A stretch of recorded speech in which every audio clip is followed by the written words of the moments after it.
Hello, hello, hello, and welcome to the My Empty Hands podcast. Conversations about Kempo and the martial arts and whatever else we happen to come across. I am Reggie Darden, and the guest I have with me today is Denise Plowman. And we're just going to kind of jump right in here and find out, tell us how Kempo found you and just kind of your journey from the beginning. Thanks, Reggie. Thanks for inviting me on. So I guess we'll kind of just go ahead and give a little bit of my background. I started Kempo in the mid 90s after seeing The Perfect Weapon with Jeff Speakman. As I think many Kempo folks got their start that way. I trained for about 2-3 years and left for the Army. And while I was in the Army, did a little bit of Taekwondo, a little bit of Hapkido, a little bit of boxing. After I got out of the military, I wanted to start training again, but couldn't find a school that I liked. I then kind of stumbled on my other love, which is capoeira. And I've been doing that coming up on 17 years now. Still always kept my love for Kempo, and finally found a school that met my needs, and I've been training there for about 3 years now. As of fairly recently, I got my green belt, so just really enjoying the journey there, and can't wait for what's next. And that's just kind of my little quick summary of what I've been doing. I've also been kind of eyeballing some other arts, thinking about getting back into Hapkido and doing some Kali as well. But with life and the podcast and everything else going on, I need more hours in the day to do everything. But we'll kind of see where the journey takes us, and just looking forward to what's coming next. So if you could go ahead and how did you get started in Kempo? And Sure. Well, first, congratulations on your green belt. Thank you. That's always an accomplishment, no matter where you're at in Kempo. So for me, I started in the 90s as well, too, around 1993. And my son at that time was around 6, and we were watching, there was a new Bruce Lee movie out about Bruce Lee with Jason Scott Lee. Oh, yes, Dragon. And we were watching that, and he had some interest that he wanted to do it. So I thought, well, maybe this is something that he and I could do together. And there happened to be a Kung Fu school that was real close to my house. And so I decided to drive over there and talk to them and see about their program and such. And they were closed. So I was like, I'm the kind of person that when I decide I want to do something, I kind of want it now. I don't want to wait. So I knew there was another school not too far that just opened up down the road that I passed by every day coming home from work, which was Boise Kempo Karate. And so I stopped in there and signed up for lessons. And that's kind of where it began, was because the Kung Fu school was closed. So in 1993, I started there. Steve Moore, who was the owner, just had opened that school up. He had just got back up. He was down in West LA training with at the West LA school with Mr. Parker and the group that was down there for many years, and decided to move back up to Boise. He was originally from Boise and had began his Kempo training early on with Latourette and Mr. Latourette and Mr. Rod Boslow back then. Anyway, he moved back and opened a school, and I began training there in 1993 or 94, I think it was January. And then from there, we've actually still have been training together now. It's been 30 years. I was promoted to first degree black belt.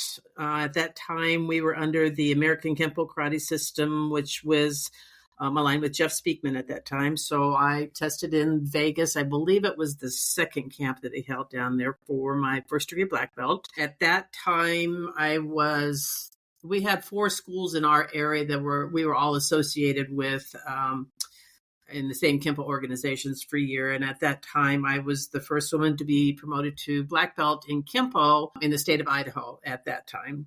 So that was kind of an accomplishment. In 1999, Mr. Moore decided he wanted to go full time into law enforcement. He was a reserve officer for many years. And so I made the decision to take over the school. I also worked full time. I worked for the Veterans Health Administration. I started there back in 1981, and I retired actually from there after 37 years. So I was working full time for the VA, and then I opened up my school, and was there about 6 days a week as well too. So I had some pretty full days for quite a while. And so I managed the school on the nights and during the weekends, and I worked with. Again, there was 3 other schools in our area that we partnered up and did camps together. We held a tournament twice a year together, the Northwest Karate Tournament for many years. And then throughout that course, I also started training some amateur full contact kickboxers with the help of our coach out of San Jose. And so I had some fighters that we were doing that for a while. And then in 2011, I was promoted in my career at the VA, and it required me to do a lot of travel. So I was gone at least 1 to 2 weeks a month. And it was, I had some really good instructors that helped me keep the school going and such, but I wasn't able to put in the time and the effort that I felt was there for my students. And so I made the decision that to close the school because of my career change, and I had a lot more time involved with that than I did previously because of the position that I took.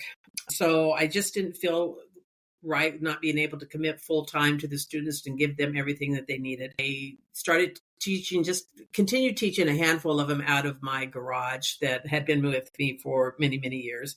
And then from there, I kind of took a break for about a year because I had been doing this since before full time with both the career and both the school full time. And I just kind of had a moment there of a burnout for about a year or two. But then in 2017, I retired from the VA.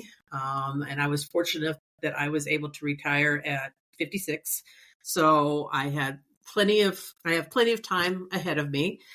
And so I kind of reestablished myself back into, not that I ever was away from it, but I recommitted to my Kempo and to teaching and my training and such. So reemphasized that, started taking up a few more students in my school. Mr. Sepulveda I'm fortunate enough, moved here about 20 years ago. So he's easily accessible.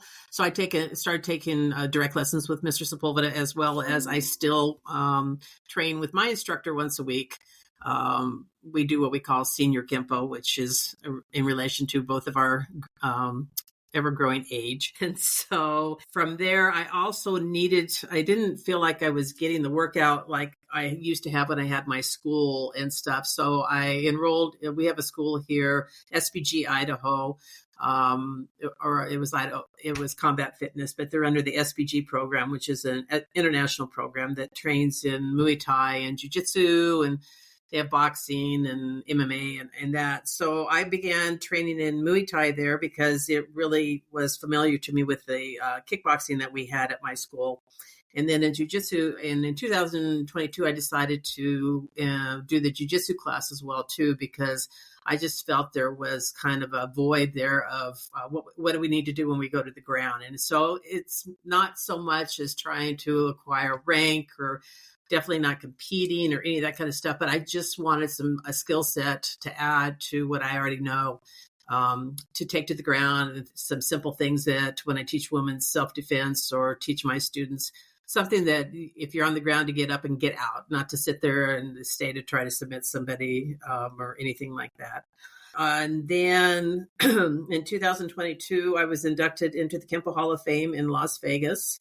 And I still continue to travel around the country, going to various schools and camps and seminars. And back in 2020, I was asked to be a part of Barbara White had begun a Kempo Women's Symposium in 2014 at the 50th anniversary of the IKC. And they wanted to continue that, but COVID had hit. So she had reached out to me and wanted to know if I wanted to be a part of a panel where we would do a Zoom symposium event. And so highlighting, basically at that time, it was highlighting the women that are in Kempo and talking about our journeys and the challenges and the successes and stuff that we've had with a group of people. And then she asked me to come on board permanently. So we created the Kempo Women's Symposium back in 2000 during COVID, started hosting 2 times a year a live Zoom event with a variety of different women in Kempo on an international level, trying to bring them into to where other people could hear about their stories or what made them successful or how they run their school or whatever our topic of conversation was for that time. So we're 4 years into that and have a pretty good social media presence we switched our name up this year to the International Women of Kempo because we expanded so much out there that we really wanted the name to be more in tune to what our mission statement and what our goal is. And so we have a board of 10 people that we meet regularly once a month for our team meetings. Our goal is to host 2 Zoom events a year, highlighting the women in Kempo in a variety of different ways on an international level. And we also now have our Latin American representative, Marisol, who is starting to put together the symposiums for Latin America. So down there in her neck of the woods. So it's really kind of grown. And so that's a lot of where my focus is these days, as well, is to continue that focus on the women in Kempo, highlighting, we've so far have highlighted over 100 women on our Facebook page, just bringing them to light, sharing their stories, trying to promote the conversation so that somebody may have a question, but they're afraid to ask, but they hear somebody else has had a challenge and how they were able to work through that challenge in their training or how life, might play a part in, like you were talking earlier, not enough time in the day, maybe time management or whatever that may be. There might be some answers out there through the people that have been training that normally you wouldn't have the opportunity to talk with because they're not in your core group in your school and such. So I am currently a 6th degree black belt in the advanced Kempo training system, which is under Senior Master of the Art John Sepulveda. We're celebrating his 60th year in Kempo this year. So that's kind of cool to be a part of that. And I have been with him since my whole career in Kempo. So for the last 30 years. So right now I'm retired. I have, my twin grandkids that I take care of, not as often as I used to. I had them full time when I first retired, but now they're in school. So they're a big part of my life. They're 7 years old and I still trade out in my garage and still travel around to various camps and seminars. Was just at the IKC a couple weeks ago and that's where I'm at. Fantastic. I like that. To go back to those early days, one, just because I'm curious, do you happen to know what style of kung fu that school was? I only remember it being a Shaolin Kung Fu is what I saw on the sign. So I'm not well versed at all in the different styles of Kung Fu, so I couldn't tell you. Gotcha. Yeah. Gotcha. And then did you have any kind of interest or knowledge about the martial arts before you started training? I really didn't. I knew about the school that a lot of the black belts in our organization came from was out of down off Main Street. There wasn't a lot of schools around in that area, so I knew of some people that trained there prior to maybe 10 years back. But I didn't really have a lot of knowledge about them. I was always pretty athletic growing up, so I was heavily involved in sports and that. But then, like you say, life happened, and got married and had my son, and so your responsibilities and your direction changes a little bit. But this was an opportunity to kind of get back into that active lifestyle. Had no idea it would take me where I'm at. I was doing it really for my son, but he lost interest at some point, and I stayed with it, and it just kind of filled a void that I had been missing for a long time. That first part of it being just involved in some kind of athletic activity, and then with Kempo, then it just became a passion. I mean, and I just was sucked into it to where I was training 6 days a week, 3 to 4 hours a day, and then eventually started teaching, and then taking the school over. Yeah, I always find it so interesting, hearing different people's stories uh, about kind of making it their life, but yet they didn't start off that way. So like I look at myself in that, I was always a fan of the martial arts, as grew up watching kung fu movies and Bruce Lee and all these different things, and then I finally got to the point where I could start training myself and just loving it and doing it. But I hear a lot of stories of people that are like, oh, well, like I didn't even want to go to the class, or I wasn't interested, or Yeah. I just went with my friend, and the friend ends up dropping out, and then Yeah. the person that didn't want to go, not only do they continue training, but they become a I, teacher, they make it their life. And that's always it's always funny and interesting to me that there's so many people that have really made this their life when that wasn't even on the radar for them when they started. So. Well, and I used to see that with some of my students. I would have, especially the kids. I didn't have a large kid population. The majority of my students were adults, but I can recall 2 or 3 kids that came in, and I was thinking, man, they're not going to make it past the first 3 months. It's just who they were and how they being young, and amazing enough, they were the ones that proved me wrong and were with me for years. Whereas the people that brought them in, they went off into different directions and such. So it's interesting of how that spark gets lit, and then how it stays there for some people that you wouldn't even think it would. So I don't judge anymore based upon that, because I have been wrong several times in that regards to what makes somebody want to continue to stay in my experience Kempo, because I have a little bit with the Muay Thai and the Jiu-Jitsu, but my most of my experience is with the Kempo. So what makes people stay in it? So it's just that spark that gets lit, and when it's there, and they end up turning into some of your best students. Now, back in the early days, did the teaching side of it hit you early on, or was that something that kind of came later down the road? Like when did that side of it interest you? And so I started teaching, our school being relatively young in that. I was very fortunate with my instructor. I started teaching at a blue belt, just because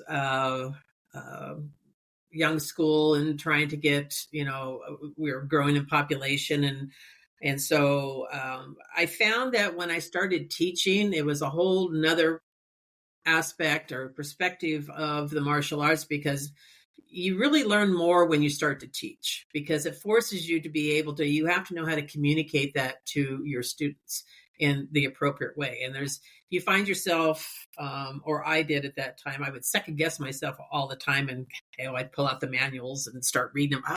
Is it a right foot or is it a left foot? I mean, things that you know automatically.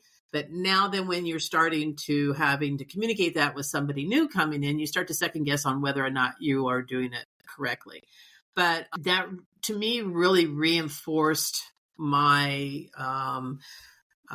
foundation in Kempo, was being able to start teaching at Blue Belt, and then having a better understanding of the system and what was needed. I think it was very advantageous for me to have that happen. Now, that didn't happen in all schools. Not all instructors felt that it was appropriate, but I was very fortunate with my instructor, who had several of us actually, that once we reached Blue and Green Belt would start taking a student. You're taking just maybe 2 or 3 students, but it really helped develop the school. But it also helped develop my ability to communicate the information. And it wasn't always right. And there would always be a eye roll from my instructor, that later on we would talk about is, what was that? And I said, was that a miscommunication? And so again, another learning experience, but we were fortunate in that regards. And so from there, you just develop your Kempo, you become more confident in it, the more that you're teaching delayed sword over and over and over and over again. And that just helps build you up to become a better martial artist. Yeah. Exactly. Yeah. Yeah. As of this recording, I did my first instructor. Well, I led my first class last night as we're recording today, and I do love the teaching side. So in my capoeira life, I ran our group for a number of years. I inherited the school, so to speak.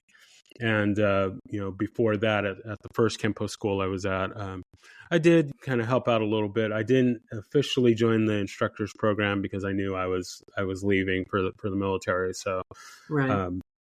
But I definitely get that, the sense and the feeling and the perspective of being in that role, and helping out others, and you learn so much about yourself as well as the students. So, well, and it teaches. I can honestly say that my career with VA, I would not have gotten to the level in the VA had it not been for Kempo. And part of that was the ability to interpersonal interaction and communication, and learning how to get up in the front of a group of people and speak. And obviously, to me, it's what I tell people: the more you know about the subject, the more confident you are, the easier it is to talk about it to a group of people.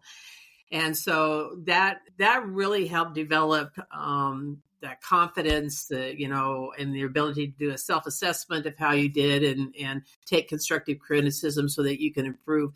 Really parlayed into my career and helped me to move up the ladder to get to a pretty high position within the VA. I don't think I would have ever done that without my experience of being on the mat and teaching in Kempo, and learning from that trial.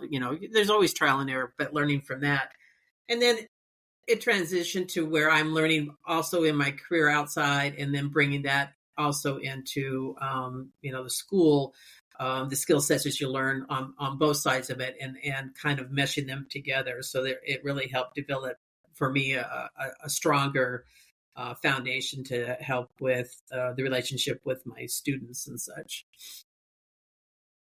Very nice, very nice. So you mentioned in your training, so you were under Jeff Speakman for quite a while, but I take it that this was kind of before he developed the 5.0 system. You mentioned that there wasn't the ground element, and we were always under Mr. Sepulveda, but our schools had agreed to go into his organizations. Mm-hmm. Mr. Sepulveda has always been our leader as such. And he was partnering with Mr. Speakman at that time, even though it was, headlined as Mr. Speakman's organization. So we were with him Mm-hmm. for a while there. But then we just decided to go off in our own direction for the needs of what we were looking for. And that was, I think it was just about the time he might have been starting 5.0. Mm-hmm. So we weren't really, we weren't with him when that was fully developed or implemented. He might have been in the beginning stages of it. So yeah, we were pre that, but we Yeah, were okay. still really an organization that was aligned under Mr. Sepulveda. Okay. Okay. Okay. I like that. I just was kind of curious if, there were, if you saw maybe the kind of the signs that Mr. Speakman was kind of going in that direction, or, if there was any kind of little hints to that, or But, it wasn't just him. I mean, back then, even within our group, we had several people, several of the guys that I train with, mainly down in California and that, but around, so we're international. Mr. Spilva has schools all over the world and stuff, but core group is down there where he started where he had a school before he retired and moved to Boise, was down there in Santa Clara and that. But it wasn't just in our group, it was throughout. There was a lot of people that, UFC just started out back then. It was brand new. Gracie's obviously dominated because nobody knew the ground game. And so there was interest to see, should that also be applicable to what we're doing? So I know a lot of the guys that started getting into the full contact kickboxing, and that's why I implemented it at my school as well, too. We kind of went away from tournament sparring and more into the continuous fighting and into the full contact. And then there was also a handful of them that started doing the grappling arts as well too, and integrating that in with our Kempo. So at our camps that we had several classes on some groundwork and stuff like that. So it was, I think, not just with his group, but I think there was a feeling through a lot of people that maybe that's something that needed to be looked at and maybe integrated in, or, just given it a chance. And so, yeah, I think it was kind of a sign of the times for a lot of people at that time. And again, probably due to the UFC and the starting of that, and what people were seeing in, reality of that MMA style of fighting, and how much of, at that time, the Gracies had the dominance of that. But that's not the case now, because everybody now cross trains and everything. So so yeah, it's the UFC really opened the world's eyes to grappling, and having mm-hmm. that in the tool bag, and Sure. Yeah. really kind of changed people's outlook and idea of what kind of skills you should have in these kind of combat situations. So yeah, I mean, it was, I don't know that some of the old school guys, I don't know if Seagon LeBounty, or Mr. Kelly, or all those guys back that were with Mr. Parker way back when, who were fighters, mm-hmm. and they were the old school fighter, Benny Urquidez and that. So they were kind of the champions at that time of where the full contact kickboxing came out. But also, if you look at the old school tournaments back then, they weren't wearing pads. It was wasn't bare knuckle, but it was, Mm-hmm.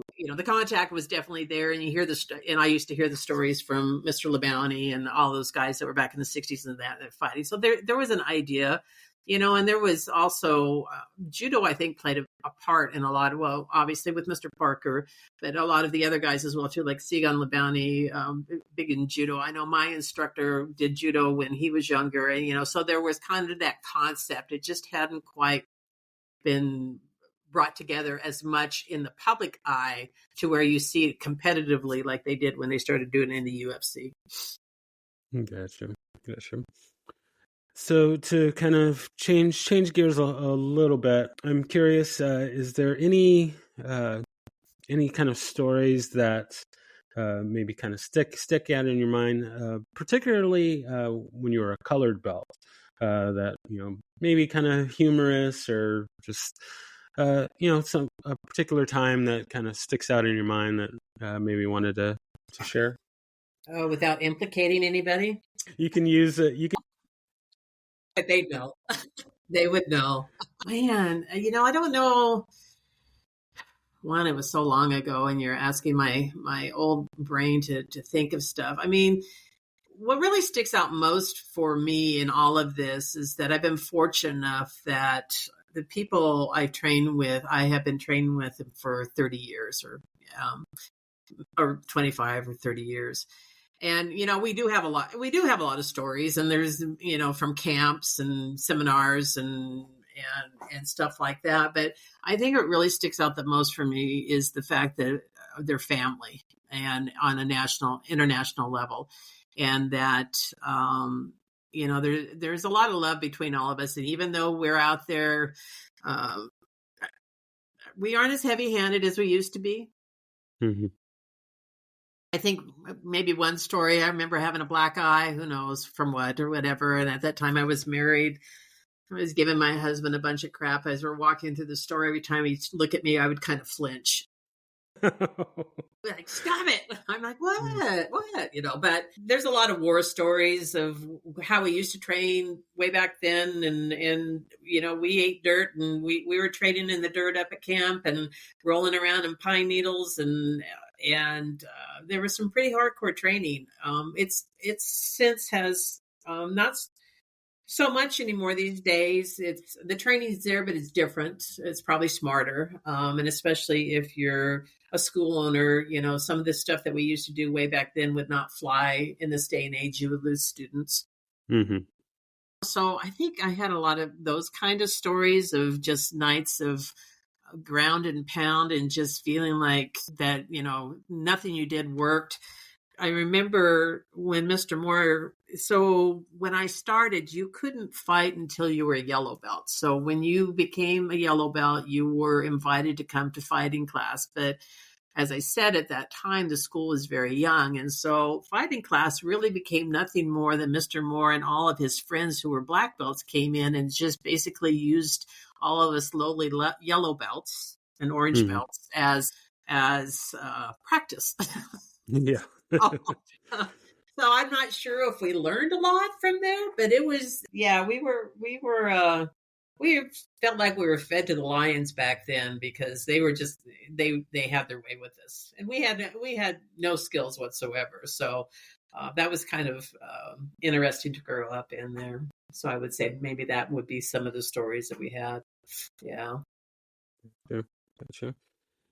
So taking, the perspective, or like, what is your perspective on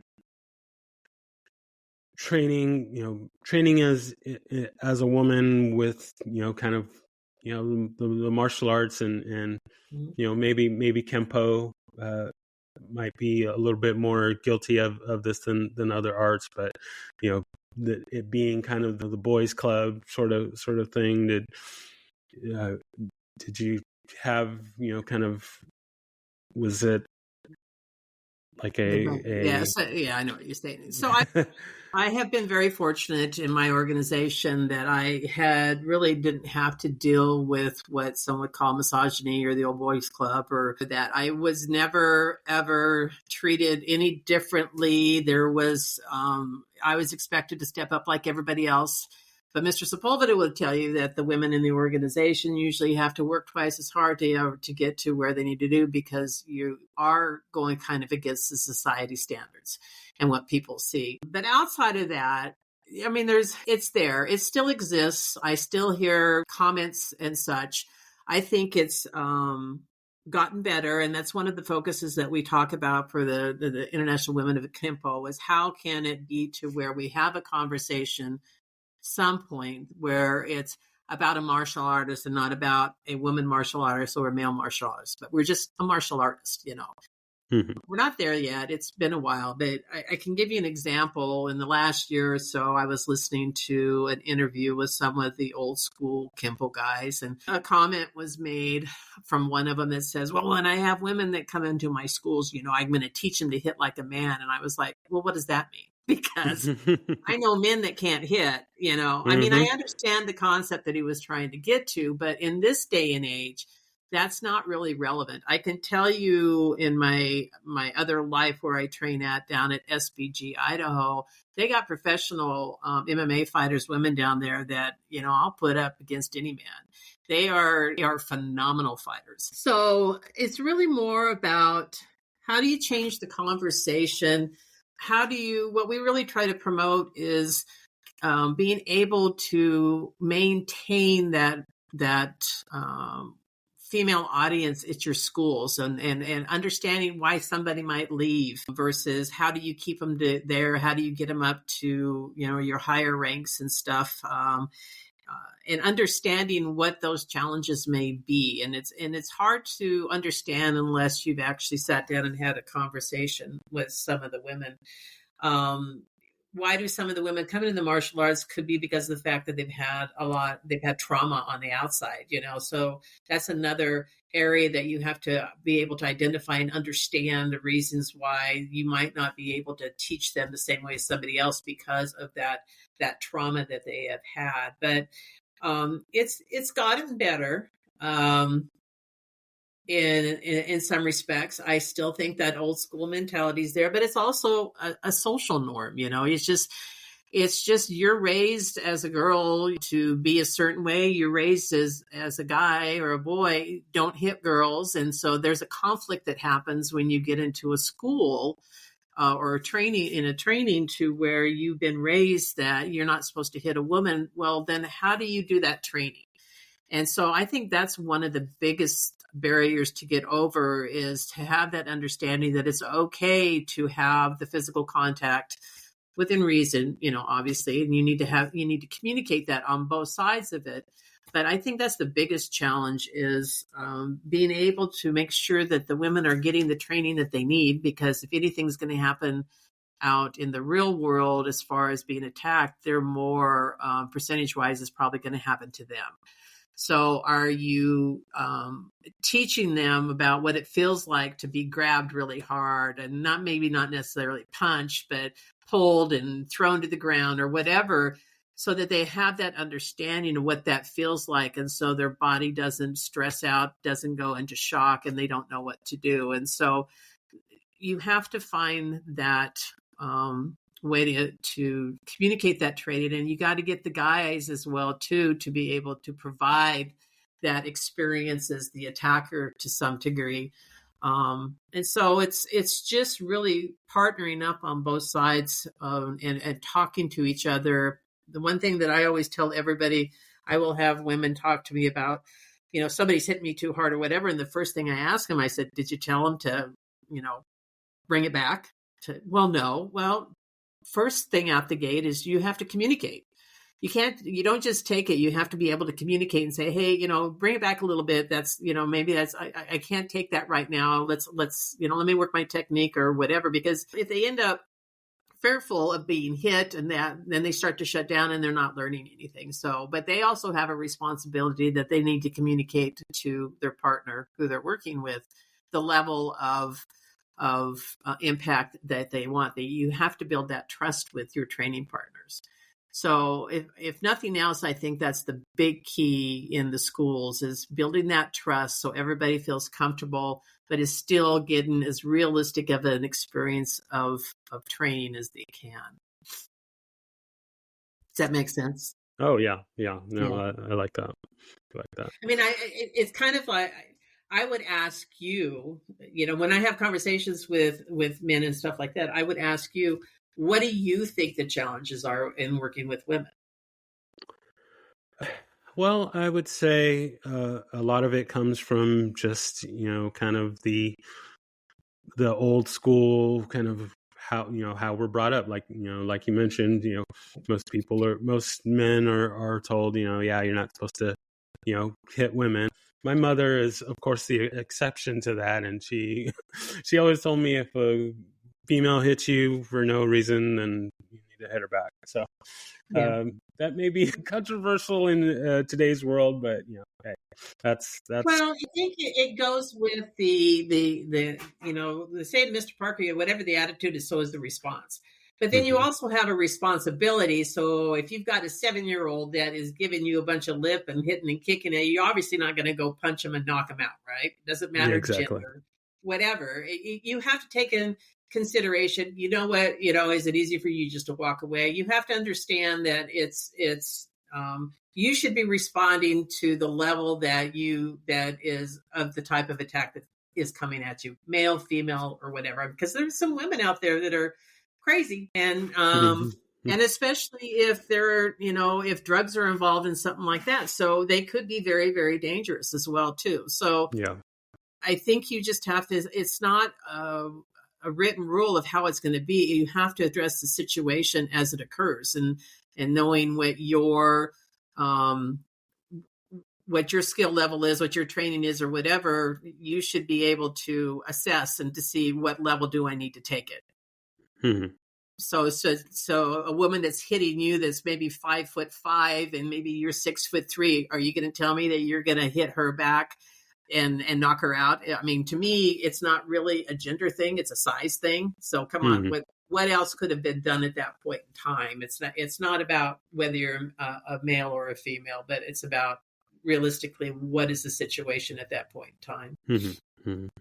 Yeah, I think just I think when people join a school, there's that understanding of like this is what you signed up for. So, I'm not going to inherently take it easy or be harder on you because of your gender or Right. because of whatever else. It's like we're all equals when we enter the studio. So uh Well, you and know that's a good point because there have been times that the assumption was because again, majority of the students I had were adults, and the majority and probably 80% were men, and I had as again society norms is that the guy walking in he should be able to fight. Well, then I start working with him, and the person doesn't have an ounce of athletic ability whatsoever to be mhm, able to throw a punch at that. So that's bad on me because I made the assumption that he should have some kind of knowledge because I had to throw that out the window, like you say, and it's anybody walking in the door. It doesn't matter about gender as much as understanding that individual and it's figuring out where it is that you need to start teaching them and understanding what the contact level are they able to take more or less, or how can you work up to where it increases over time, and how do you titrate that as you're doing it. So it's really should be a good instructor, in my opinion. It should be based upon the individual's ability to learn and to accept, and not just a general norm of based upon what somebody looks like or what their gender is. exactly. All right. So I got one more question before we head into our lightning round. Okay. So, what is your thoughts on just kind of the future of Kempo? Maybe where would you like to see it heading, or where do you think it's heading, or just kind of your thoughts on the future of Kempo?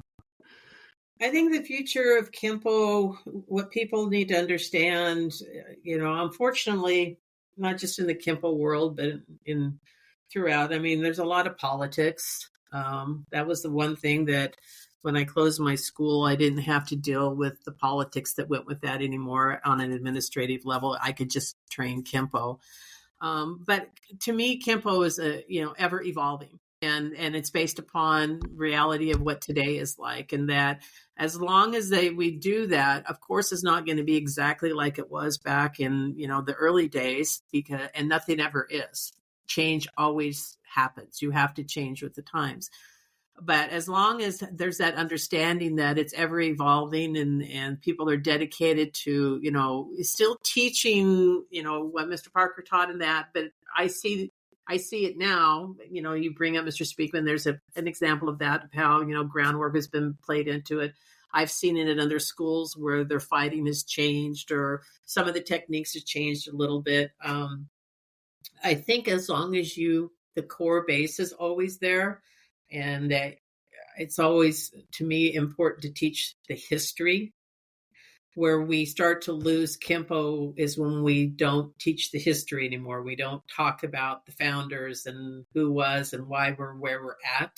We lose that history, because if you go to any class or camp now and you ask people to raise their hands that met Mr. Parker, obviously that's few and far between. And I never met him. He passed before I started training as well too. But we're also losing a lot of our seniors now too. And so what I like to tell everybody is if you have the opportunity to train with these individuals that have been in Kempo for all these years, take that opportunity because it may never come around again. Talk to them, ask them stories, know your history. And as long as we know the history and all of that, we can carry Kempo forward. But if we start to lose the history and where we come from and why we're where we're at now, I can see it kind of vanishing in the future.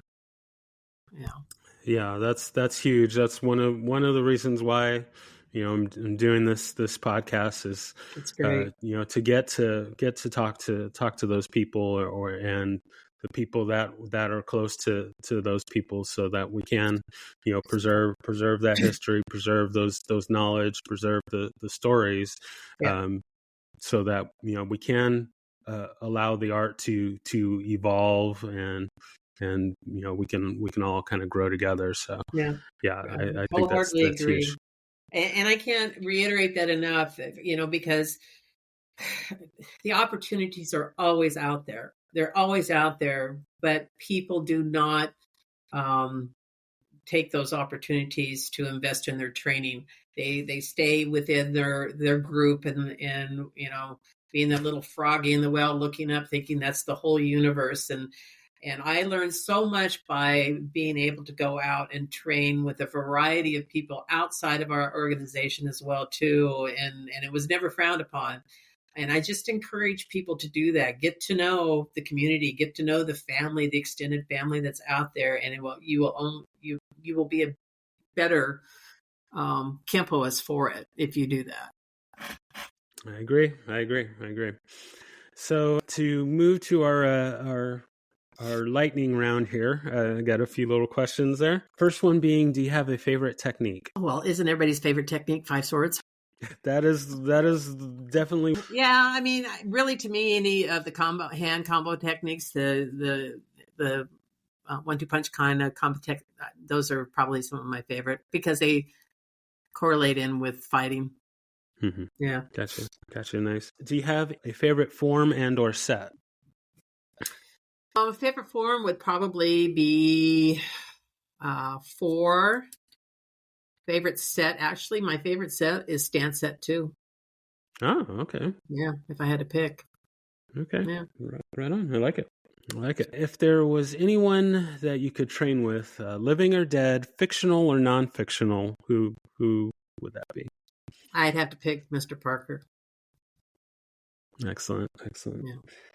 Excellent. Anyone else that you want to add to that? I should probably start changing that question to maybe 2 or 3 people. It's kind of interesting, you know, and all the people that I've talked to so far, I kind of always assumed everyone would immediately first say Ed Parker, but that actually is not the case. Actually, I'm sure they're all thinking of it, but probably just. It's like, well, it's a given to say that. So, I mean, I'm kind of surprised that people haven't said it more than that, or at least be their first answer. So, if nothing more than just to sit down and have a conversation, just to get to know the person that, I mean, I know him through obviously Mr. Sepulveda, who was, a direct descendant of Mr. Parker, and then through my instructor, Mr. Moore.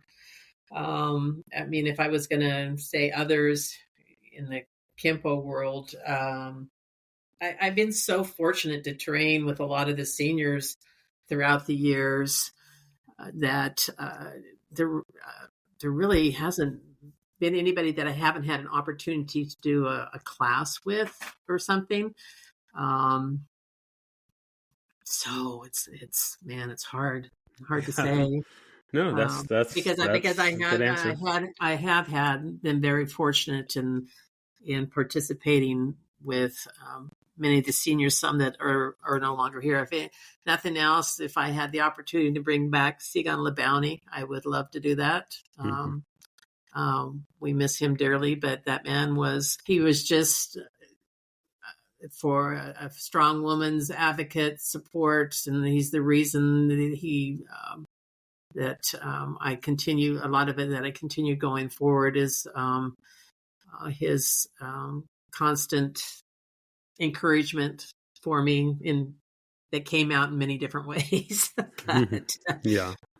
But also for the other people to have the opportunity to train with him. I can't really think of anybody that I haven't had the opportunity.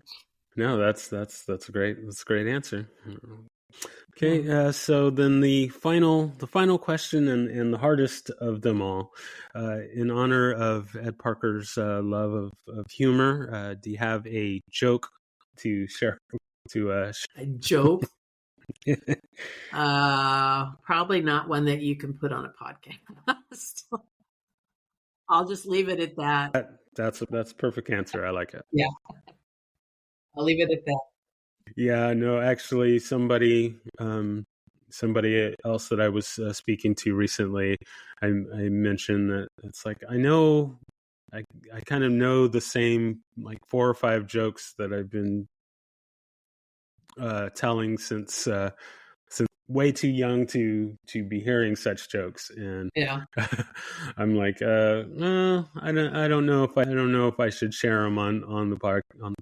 I could share. Well, my grandson is all of a sudden thinking he's a joke teller. Like I said, he's 7, Mm-hmm. but I'm not sure how if he understands what's involved with the joke as to what makes it funny, because it No, usually yeah. doesn't make any sense. So I'm in that period. I could share some of his, but it would just leave people questioning. Gotcha. Yeah. All right. Well, yeah, I thank you so much Thank for you. being on. Now is the point for shameless self-promotion. So if there's anything that you want to bring up or say that we hadn't covered already, now is your time to Not necessarily for me, but if I could do any kind of anything, it would be to just really thank those that have been a part of my training, all of my, what I call my boys down in San Jose. And obviously, my instructor, Mr. Moore, who I've been with, again, we hit 30 years this year, and we're still leaving Kempo love messages all over each other's bodies, so to speak. And then also just the mentoring and support of Mr. Sepulveda. And, we're here celebrating his 60 years into Kempo this year. So very nice. that would be my plug, is just a thank you to my Kempo family, because I would not be here without the opportunity of being able to train and have a relationship with all of them, and going through the good and the bad times that we've all gone through, and being supportive and knowing that they're always there if I ever need them, and vice versa. So that would just be my plug. Excellent. Well, yeah, I thank you I do again. have one more plug. I do. Yeah, go ahead. For the International Women of Kempo team, we are getting ready to start to put together our next symposium, which will be, I believe, we set for April 6th. But I guess the one big plug, just to support our organization, if you're not a member of our Facebook page, to please reach out and do that. And if there's anybody in your Kempo life, your training, it doesn't matter rank or age, or that you think would be someone that we could highlight their journey and promote them on our page, please DM me, and we'll get that done. We really want to get everybody involved in highlighting all the women of Kempo. Excellent. That will be my plug. Excellent. I like it. Well, yeah, thank you so much. I can't wait to get this episode together and get it out for everyone to hear. And just thank you for taking the time to chat with me, and we will be in touch. We'll be in touch soon. Thanks, Reggie. Appreciate All it. right. Have a great day. You too. Thank you.